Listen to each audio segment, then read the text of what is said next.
You know how you have ideas and you plan ahead, but you're already organizing and putting them into motion, into action, and then you're 2 steps ahead, 3 steps ahead of what you're doing.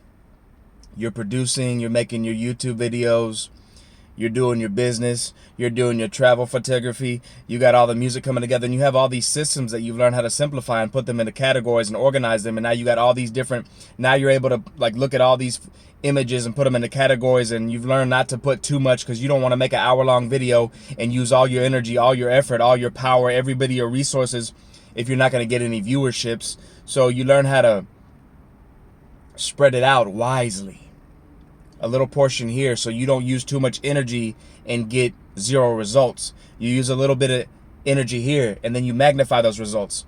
You learn how to do advertisement. Now you got a second job. Now you have a second source of income, whether it's $50, whether it's $100, and you learn the patterns through experience. Now you know what businesses you like. So now you have 4 businesses that you're in love with. You don't got to work on them. It takes no effort and they're prospering. Now you got 8 businesses. Now you got 16 because you've learned the key and the mechanism and the tool and the engineering ability, and you've learned how to, the robot status, you've learned how to use systems to work for you. And so that's 15%, that's 20%, and there's more percentages occurring. And then so you're a step ahead of the game, and it's beautiful.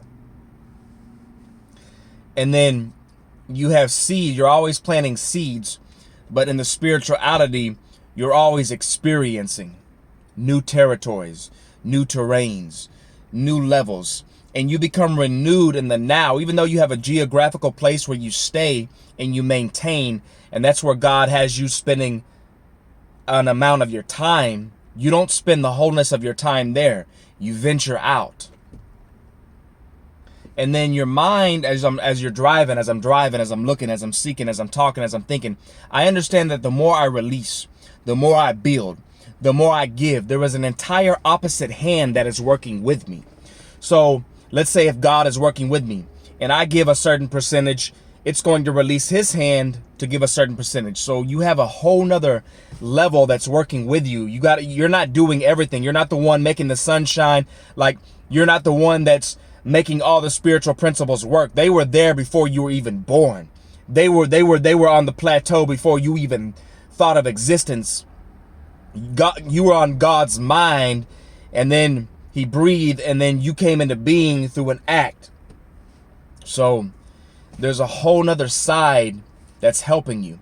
But if you only see you have to use all your energy, all your effort, and then you have to see that as how you're going to be successful. No, there is somebody that's going to help you be successful. There are hands that are going to easily get you there. There are encouraging powers and patterns that are going to initiate that assurance that you need. And I've learned there's a time, like I could do 100 great things for a person, and then somebody else can do 1 great thing for that person. But that person's going to remember that one deed because they were in a time where they really needed to hear that word. I could give this person money, buy them clothes, do great things. They're going to remember that. But there was a time when that person just needed, and I realize this today because I needed this myself. That person just needed some assurance. They were in a serious time. They didn't know what to do. And it was very critical, and it was more intense than all the other times I bought them clothes.